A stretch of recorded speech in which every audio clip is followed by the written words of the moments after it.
Olá, eu espero encontrar você bem e a sua família também. Esse vídeo é da nossa série de videoaulas sobre a temática da espiritualidade.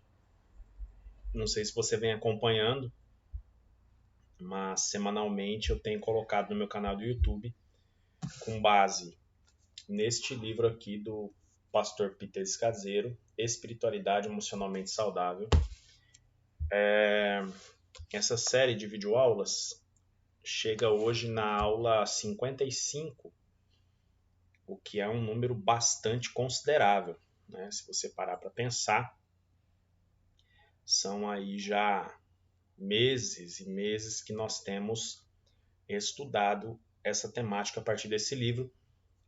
Digo meses e meses porque nós temos uma videoaula por semana, então toda semana eu vou lá, coloco aí no canal do YouTube uma videoaula que vai em média aí de tempo, 12 a 15 minutos no máximo, justamente para facilitar também até a absorção do conteúdo, a reflexão, enfim. Se você não viu as aulas anteriores, é só entrar aí nesse link que você clicou, que alguém te enviou talvez. Se não fui eu, alguma outra pessoa te encaminhou esse link, você clicou. Você vai entrar no meu canal do YouTube, Francis Restel Deloy, meu nome. Esse palavrão aí é meu nome, não é essa sopa de letrinhas. E aí você vai se inscrever, acionar lá o sininho, que toda vez que chegar um vídeo de devocional pela manhã, de estudo como esse, outros vídeos que eu possa disponibilizar, você vai ser informado. E aí você pode ver na playlist, se você tem lá alguns grupos de estudos, né? Então tem lá série Espiritualidade Emocionalmente Saudável com estas 55 aulas. Essa de hoje é a número 55, tá bom? Então você pode voltar, se você já viu, mas quer retomar alguma temática, você pode fazer isso também. Creio que conhecimento não ocupa espaço, né? Como diria o poeta, conhecimento não ocupa espaço. E é sempre muito bom a gente crescer. Bom, nós estamos falando desde, creio que a semana passada, iniciamos um novo capítulo a semana passada sobre descobrir alguns ritmos do ofício divino e do descanso semanal. Né? A gente vem falando um pouco sobre essa temática. A gente vem aí falando sobre as tempestades e as nevascas da vida, por exemplo. E hoje, e a ideia que o autor traz, falando em nevascas, por exemplo, lá no meio norte da América do Norte, oeste para o norte, alguma coisa assim, não lembro de cabeça a história toda, mas enfim, quando vem as nevascas, o que acontece? As pessoas costumam amarrar uma corda boa na porta do fundo da casa até o celeiro. Até o celeiro. Por quê? Porque quando ela precisa ir até o celeiro buscar mantimento, por exemplo, ela pode ir mesmo em meio à nevasca, e aí, para retornar para casa, ela vem segurando na corda que está amarrada na porta do fundo, né? Então ela consegue voltar. Porque muitas pessoas se perdiam, porque você não enxerga um palmo na frente quando tem as nevascas lá no norte. Nesse sentido, a gente entendeu que Deus pode ser essa corda, de maneira, usando figura de linguagem, né, comparando aí, a ideia de que quando nós estamos perdidos nas nossas nevascas da vida, a única forma de voltarmos para o local seguro, no caso lá a casa, né, é através de Deus. Então, Deus é como se fosse essa corda que nos leva de volta ao lugar seguro, ao local seguro, tá bem? Aí, hoje, a gente vai falar um pouquinho sobre, começar a falar sobre a imperfeição das cordas que nós tentamos utilizar muitas vezes, que não sejam Deus, né? A ideia de se agarrar em Deus para no meio da nevasca voltar para o local seguro. Então existem algumas cordas que a gente tenta utilizar na nossa vida e elas têm imperfeições. Então, para iniciar uma reflexão nessa toada aqui, tem muitos cristãos, por exemplo, que são extremamente ansiosos por conseguir desenvolver um relacionamento com Deus, ou desenvolver mais o seu relacionamento com Deus.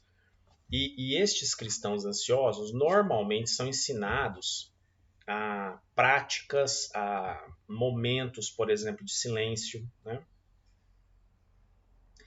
E eu me lembro que nos acampamentos que participei, foram vários já na minha caminhada, a gente tinha lá o A Sós com Deus, que era um tempo ali de 10 a 30 minutos, normalmente, por dia, para leitura bíblica, para oração, para ler algum trecho de algum livro, né, que estivesse funcionando ali como base devocional, enfim. Às vezes a gente faz isso. E a gente espera que, por exemplo, estes momentos diários, associados ou somados aos nossos encontros com a congregação, né, por exemplo, em cultos, em reuniões na igreja, a gente acredita que isso nos capacite a resistir às nevascas da vida. Por isso que são cordas que não necessariamente Deus, mas coisas que fazemos imaginando que estamos estreitando e melhorando o relacionamento com Ele. Só que isso não vai nos capacitar a resistir às nevascas, né, que estão ao nosso redor, que se levantam contra a gente na nossa vida. Não vão. Pastor Peter dá o exemplo dele. Ele diz que poucas horas depois de estar com Deus pela manhã, ele facilmente esquecia que Deus estava nos assuntos diários dele. Daí ele dá alguns exemplos. Ele diz assim, por volta da hora do almoço, eu já estava irritado e era brusco com as pessoas, diz o pastor Peter. No fim da tarde, a presença de Deus havia desaparecido da minha consciência, diz ele. Já no fim do jantar, eu me sentia distante. E aí ele traz para o exemplo dele a família dele. Ele diz assim, após observar meu comportamento durante algumas horas, a minha esposa e as minhas filhas sempre pensavam, o que aconteceu com o cristianismo do papai? Quando chegava 9 horas da noite, ele mesmo estava fazendo essa pergunta, cadê o meu cristianismo? Ele queria prestar atenção a Deus durante o dia todo, mas ele não conseguia. Ele tinha o tempo dele com Deus pela manhã e ao longo do dia, com os afazeres, com as tarefas, com as coisas ao nosso redor, com essas nevascas que surgem na nossa vida, ele acabava se desconectando de Deus, para usar um termo mais atual, né? Século XXI, ele acabava se desconectando de Deus. Aquela conexão da manhã ia se desfazendo e se perdia ao longo do dia.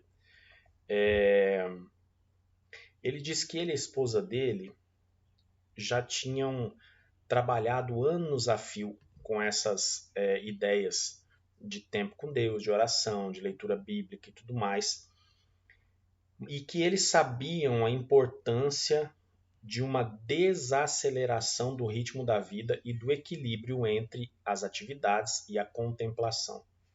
Por quê? Porque nós sabemos, por exemplo, que existem muitas disciplinas espirituais. Até estudamos aqui na nossa igreja, primeiro IPI de Anápolis, Goiás. Estou dizendo isso porque esse vídeo pode estar sendo visto por gente de qualquer canto desse mundão, né?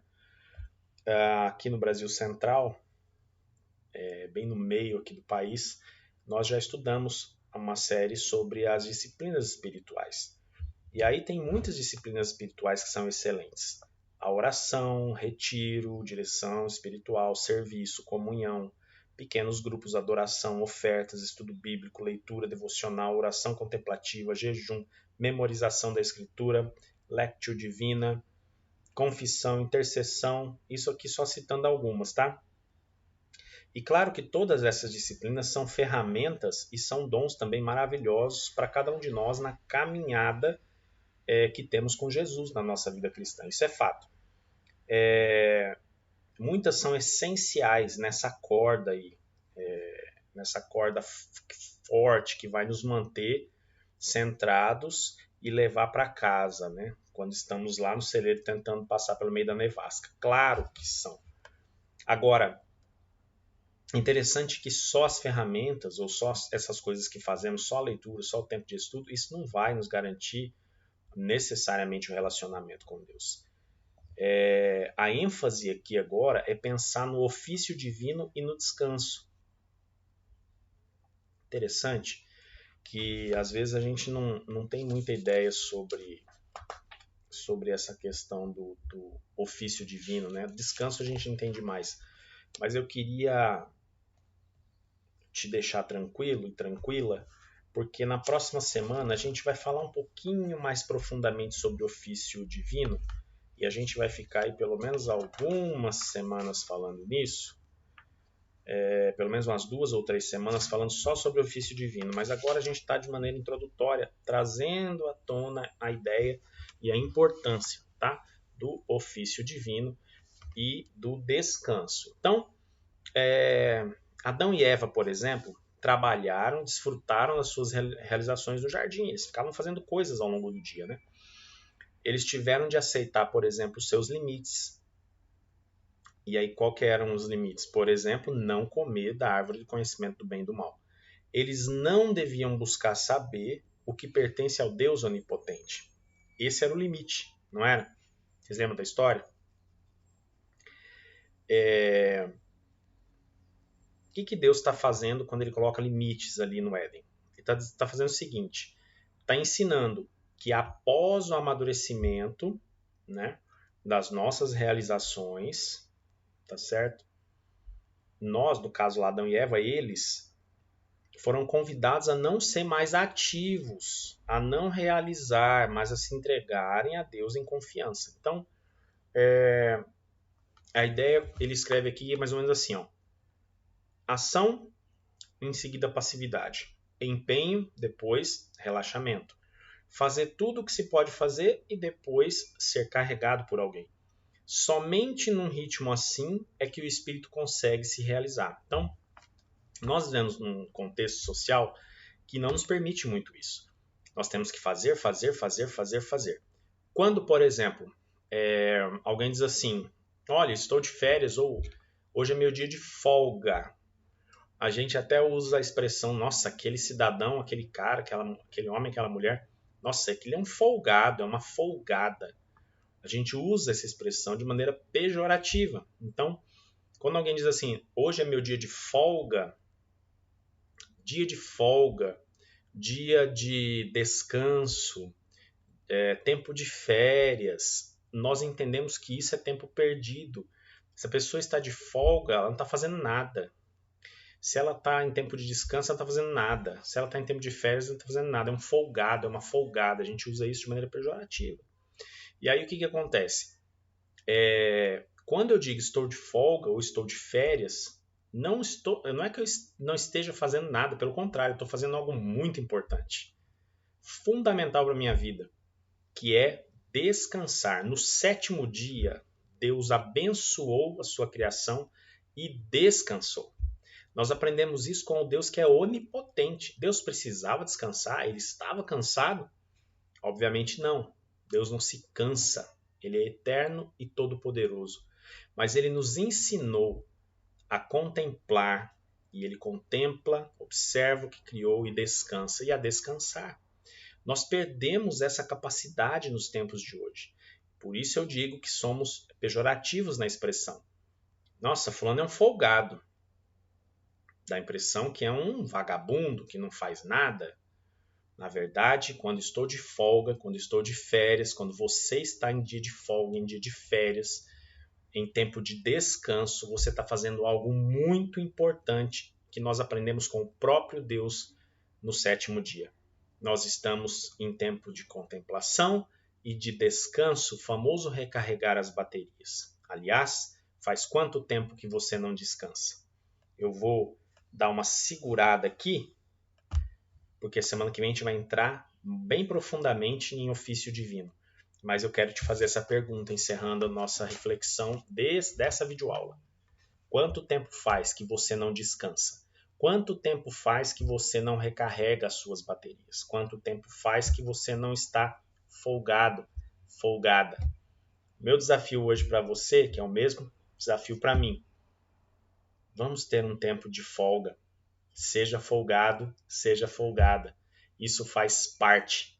Descansar. Nós aprendemos com Deus. No 7º dia, ele contempla e observa, e abençoa, e ele descansa. Tá bom? Espero que esteja fazendo sentido para você, que você tenha um tempo de descanso e consiga recarregar suas baterias. Até a semana que vem e a gente vai aprofundar no ofício divino. Bom descanso e até lá.